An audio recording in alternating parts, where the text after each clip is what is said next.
সেই স্কুলে ছুটির ঘন্টা, কাছের বয়মে সাজিয়ে রাখা বিভিন্ন স্বাদের আচার, এই সমস্ত স্মৃতিগুলো যেন আমাদের প্রত্যেকের জীবনের সাথে এক মধুর সম্পর্ক স্থাপন করে আছে।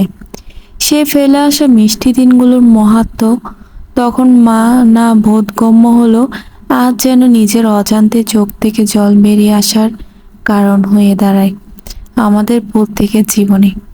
ক্লান্তিহীন দুপুর, স্কুলের মার সমস্ত বন্ধু আর ফুটবল যেন তোমাদের হৃদয়কে সবসময় এক অজানা আনন্দে ভরিয়ে রাখত। হয়তো সেই দিনগুলো ভালো ছিল, ছিল না এত দ্বন্দ্ব, এত দ্বিধা, এত অশান্তি, এত বৈষম্য। ছিল শুধুই নিষ্পাপ ভালোবাসা। আবার যদি ফেরা যেত, এই অপূর্ণ আশাটাই হয়তো সকলের মনে নিজের অজান্তেই বাসা বেঁধে থাকে। যদি আরো একবার ফিরে পেতাম সেই নিষ্পাপ অবুঝ জীবনটাকে, তাহলে কতই না ভালো হতো, তাই না? জীবনে নানা সময় আসবে যাবে, কিন্তু ক্লাস 11-12 আর চাইলেও ফিরে আসবে না। এই সময়টা ছোটবেলার সব করা নিয়ম কানুন হঠাৎ ভাঙতে ইচ্ছে করে। একটু হলুদ হলুদ ডানাটা বুঝতেই তো পারছেন। তো এই কনকনে শীতে রাত ভরে উঠে সোয়েটার জ্যাকেটে নিজেকে মমি বানিয়ে কোনো রকম একটু চা গলায় দিলেই স্বাদের সাইকেলকে জাগিয়ে ক্যাচ ক্যাচ শব্দ তুলে বন্ধুমণ্ডলীর সাথে পুরো এলাকাকে জাগিয়ে হাঁকিয়ে কাঁপতে কাঁপতে হাজিরা দিতাম ইংলিশ টিউশনে। সেও একটা ব্যাপার ছিল মশাই।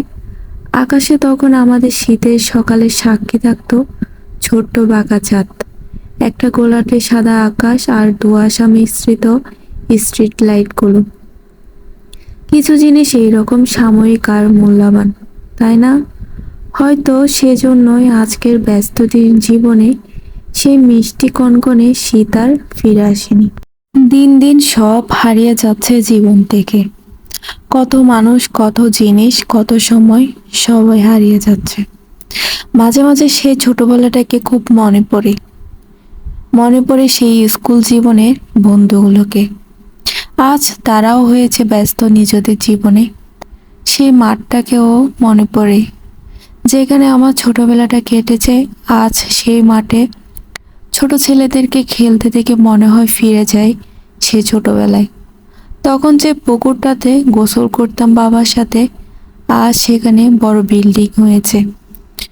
তখনকার সেই গ্রাম আজ হয়েছে শহর।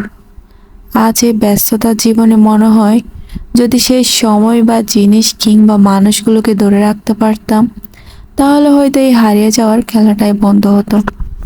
আমার আমিকে হারিয়েছি সে ছোটবেলাতেই, যখন নিজের পছন্দের খাবারের উপর কাউকে ভাগ বসাতে দিতাম না। টিভিতে নিজের পছন্দের চ্যানেল না চললে সারা বাড়ি মাথায় করতাম। স্কুলে নিজের পছন্দের জায়গাটায় বসার জন্য হাতাহাতি পর্যন্ত করতে রাজি ছিলাম।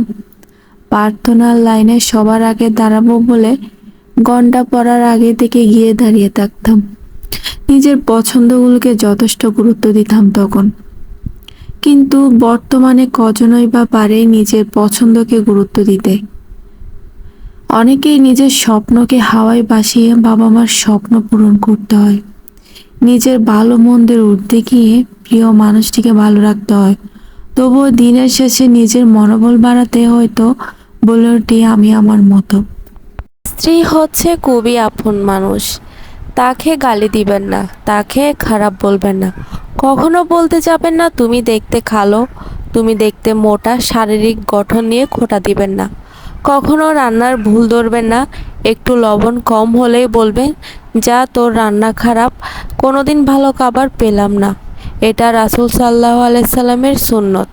সবসময় প্রশংসা করুন, গালি দেবেন না, গালমন্দ করবেন না যখন সে আপনাকে নিয়ে ঈর্ষান্বিত হয়, কারণ সে অন্য সমস্ত মানুষকে রেখে শুধুমাত্র আপনাকেই বেছে নিয়েছে। আজকে এখানে আপনাদের সাথে অনেক রকমের অনেক ধরনের কথা শেয়ার করলাম। তো আমার এই ক্লিপ ভিডিওগুলো যদি আপনাদের ভালো লেগে থাকে অবশ্যই একটি লাইক করবেন, কমেন্ট করে আপনাদের মতামত জানাবেন। আজকের মতো বিদায় নিচ্ছি। আল্লাহ হাফেজ।